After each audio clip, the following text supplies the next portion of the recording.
नमस्कार साथियों, आपके अपने चैनल ईश्वर नारवाल स्पेशल एजुकेटर में स्वागत है। दोस्तों, आप सभी पास हुए उनके लिए सभी साथियों को ढेर सारी शुभकामनाएं हमारे चैनल के माध्यम से जुड़े हुए हैं।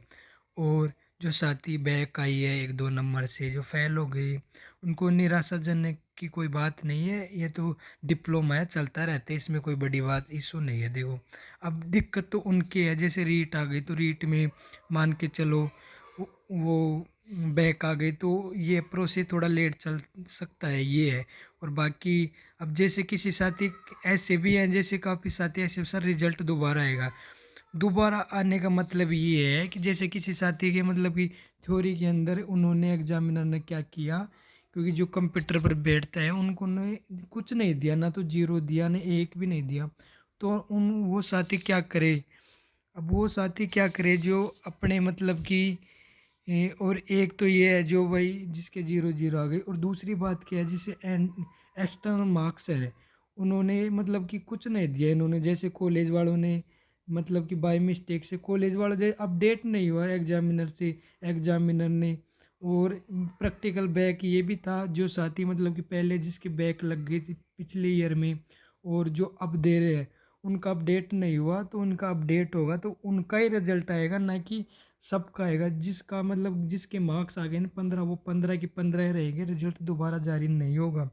अब ये इसकी प्रोसेस क्या रहती है भाई, जिसके इंटरनल मार्क्स हुए एग्जामिनर ने क्या क्या मिस्टेक की, अब आगे की क्या करेंगे। आगे की क्या है, पहली बात तो आप सभी साथी मेल करो, आपके अपने जो संस्था की कोर्स कोऑर्डिनेटर है उनको बोलो सर आप मेल करो।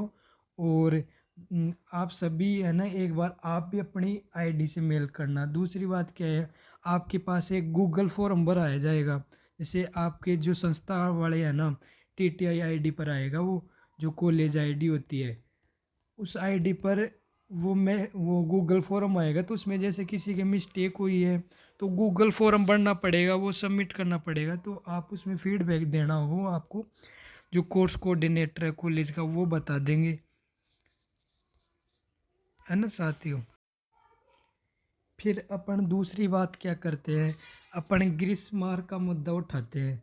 जैसे भाई जो N B R C I N B R है, उन्होंने उसने सर्कुलर में निकाला था भाई 3 नंबर तक वो ग्रीस मार्क देंगे भाई, जिसके मतलब कि मान के चलो 4 थ्योरी है, 4 थ्योरी में मिनिमम वो 10 मार्क्स मतलब कि 10 नंबर दे सकते हैं। तो वो मतलब पर सब्जेक्ट में 3 ही नंबर दे सकते हैं। अब ग्रीस मार्क क्या है भाई, जैसे ये साथी है इसने 15 नंबर आए, इन्होंने डायरेक्ट क्या किया, फेल कर दिया। तो फेल होने का मतलब ये है कि उसने ग्रीस मार्क किसी के नहीं दिए। तो एक तो ग्रीस मार्क का मुद्दा उठाना है अपन को, ये है कहने का मतलब। तो इसका भी रिजल्ट अपडेट होगा, जैसे ग्रीस मार्क वाले जिसके फेल है ना, उसका भी अपडेट होना है। अब जैसे अब ये एन बी आर का सर्कुलर है, देखो अभी आपको ये एन बी आर का सर्कुलर है, जून एग्जाम जो अभी कंडक्ट हुआ था, जो एन बी आर ने करवाया था ना, अब उसमें सब कुछ बता हुआ ग्रीस मार्क किसको दिए जाएंगे भाई, किसको नहीं दिए जाएंगे। ये देखो आप पढ़ो इसको, कि भाई ऐसे बता रखा है भाई, मिनिमम है 10 मार्क्स वो तक ग्रीस मार्क दे दे 4 सब्जेक्ट में, पर सब्जेक्ट में 3 नंबर तक का ग्रीस अंक दिया जाएगा।